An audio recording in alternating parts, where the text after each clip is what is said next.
मेरठ का एक खौफनाक हत्याकांड, प्यार, धोखा और अंधविश्वास की सच्ची कहानी। मेरठ उत्तर प्रदेश में 2025 में हुआ एक ऐसा हत्याकांड जिसने पूरे भारत को हिलाकर रख दिया। ये कहानी प्रेम, विश्वासघात और अंधविश्वास के खतरनाक जाल में फंसे कुछ लोगों की है, जिसने एक निर्दोष व्यक्ति की जान ले ली। इस केस में प्रेमिका ने अपने प्रेमी के साथ मिलकर अपने पति को मौत के घाट उतार दिया और उसके शव को 15 टुकड़ों में काटकर एक ड्रम में भर दिया और उसके अंदर सीमेंट डाल दिया। मगर चलिए इस कहानी को शुरुआत से देखते हैं। 2016 में मेरठ निवासी सौरभ राजपूत की मुलाकात मुस्कान रस्तोगी से हुई। दोनों के बीच प्रेम हुआ और कुछ सालों बाद उन्होंने शादी कर ली। लेकिन यह शादी सौरभ के परिवार को पसंद नहीं आई, क्योंकि मुस्कान एक अलग जाति से थी। इसके बावजूद दोनों ने अपने रिश्ते को मजबूत बनाए रखा। सौरभ मर्चेंट नेवी में जॉब करते थे और लंदन में पोस्टेड थे। शादी के कुछ समय बाद सौरभ लंदन चले गए, जबकि मुस्कान अपनी बेटी के साथ मेरठ में रहने लगी। इस दौरान उनकी जिंदगी में एक तीसरा व्यक्ति साहिल शुक्ला आया, जो मुस्कान को पहले से ही जानता था। सौरभ के लंदन में रहने के कारण मुस्कान की नजदीकियां साहिल से बढ़ने लगी। साहिल, जो पहले से ही मुस्कान को पसंद करता था, अब खुलकर उसके साथ वक्त बिताने लगा। मुस्कान ने उसे यह यकीन दिला दिया कि वह अपने पति के साथ खुश नहीं है और वह साहिल से सच्चा प्यार करती है। साहिल शुक्ला अंधविश्वासी प्रवृत्ति का था और आत्माओं, तंत्र मंत्र जैसी चीजों में विश्वास करता था। मुस्कान ने इस बात का फायदा उठाते हुए उसके लिए स्नैपचैट पर एक फर्जी अकाउंट बनाया, जिससे वह साहिल शुक्ला की मरी हुई मां के नाम से चैट करती थी। इस फर्जी अकाउंट से वह साहिल को यकीन दिलाने लगी कि उसकी मां की आत्मा मुस्कान को पसंद करती है और चाहती है कि वे दोनों साथ रहें। धीरे धीरे साहिल पूरी तरह से मुस्कान की बातों में फंस गया। मुस्कान ने उसे यह विश्वास दिलाया कि अगर वह उसके पति सौरभ को रास्ते से हटा दे तो वो दोनों एक साथ रह सकते हैं। साहिल अब पूरी तरह से मुस्कान के इशारों पर नाचने लगा था। मुस्कान और साहिल ने मिलकर सौरभ को मारने की साजिश रची। 4 मार्च 2025 को जब सौरभ लंदन से मेरठ अपनी पत्नी और बेटी से मिलने आया, तब मुस्कान ने सौरभ की फेवरेट सब्जी कोफ्तों में बेहोशी की दवाई मिलाकर खिला दी।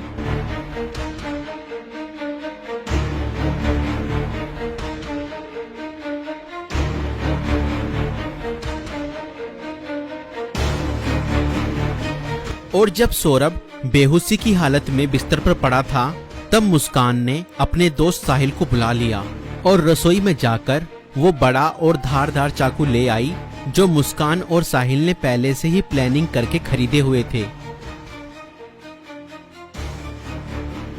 और करीब 20 मिनट तक साहिल ने मुस्कान को बताया कि कैसे उसे अपने पति का वध करना है।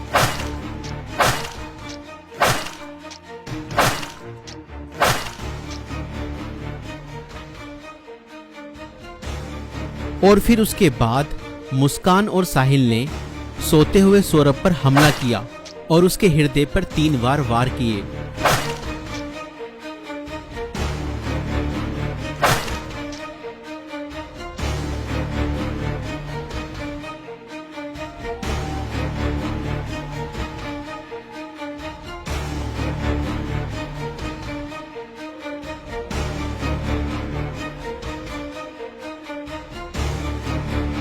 और घर में पड़े कूलर को भी ऑन कर दिया ताकि उसकी आवाज किसी को भी ना सुनाई दे।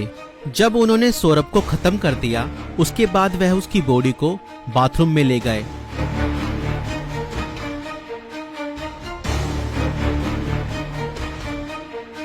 और उसके शरीर को 15 टुकड़ों में बांट दिया। सौरभ को खत्म करने के बाद उन्हें इस बात की चिंता हुई कि अगर सब बरामद हो गया तो पुलिस उन तक जरूर पहुंच जाएगी। इसलिए उन्होंने सबको ठिकाने लगाने की योजना बनाई और मुस्कान बाजार जाकर एक प्लास्टिक का ड्रम खरीद लाई। और मुस्कान और साहिल ने सौरभ के शव के टुकड़ों को उस प्लास्टिक ड्रम में डाल दिया और ऊपर से सीमेंट भी डाल दिया ताकि उसकी बॉडी की स्मेल बाहर ना जाए। और उसके बाद उन्होंने उस ड्रम को घर के एक कोने में रख दिया। इसके बाद मुस्कान और साहिल ने सौरभ के मोबाइल फोन से उसके सोशल मीडिया अकाउंट को एक्टिव रखा। उन्होंने सौरभ के अकाउंट से हिमाचल प्रदेश की शिमला की तस्वीरें और स्टोरीज पोस्ट की ताकि लोगों को लगे कि वह घूमने गया है। उन्होंने उसकी फैमिली और दोस्तों को यह यकीन दिलाने की कोशिश की कि सौरभ जिंदा है और बाहर यात्रा कर रहा है। इस दौरान मुस्कान और साहिल खुद भी शिमला घूमने चले गए ताकि अगर कोई लोकेशन ट्रैक करे तो किसी को शक न हो, लेकिन किसी भी अपराधी की तरह वह भी ज्यादा समय तक बच नहीं पाए। सौरभ के परिवार ने जब उससे संपर्क करने की कोशिश की और कोई जवाब नहीं मिला तो उन्हें शक हुआ। परिवार ने मेरठ पुलिस में गुमशुदा की रिपोर्ट दर्ज कराई।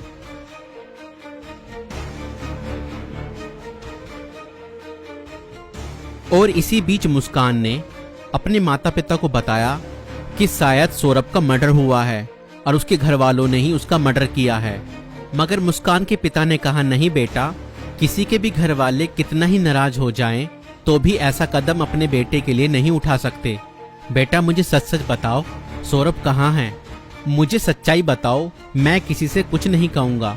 और तब मुस्कान ने अपने पिता को बताया कि उसने और साहिल ने मिलकर सौरभ को खत्म कर दिया है। और इतना सुनते ही मुस्कान के पिता ने पुलिस को सारी खबर बता दी।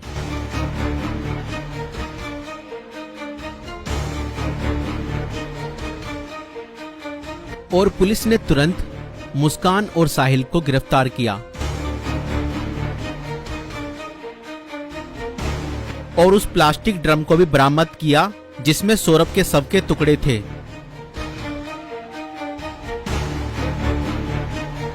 उस प्लास्टिक ड्रम को काटा गया और सौरभ के शरीर के टुकड़ों को बरामद किया गया। इस खौफनाक हत्या मिस्ट्री का अंत पुलिस द्वारा हत्यारों की गिरफ्तारी के साथ हुआ। पुलिस ने मुस्कान और साहिल को गिरफ्तार कर लिया। दोनों पर हत्या, साजिश और शव को छुपाने के गंभीर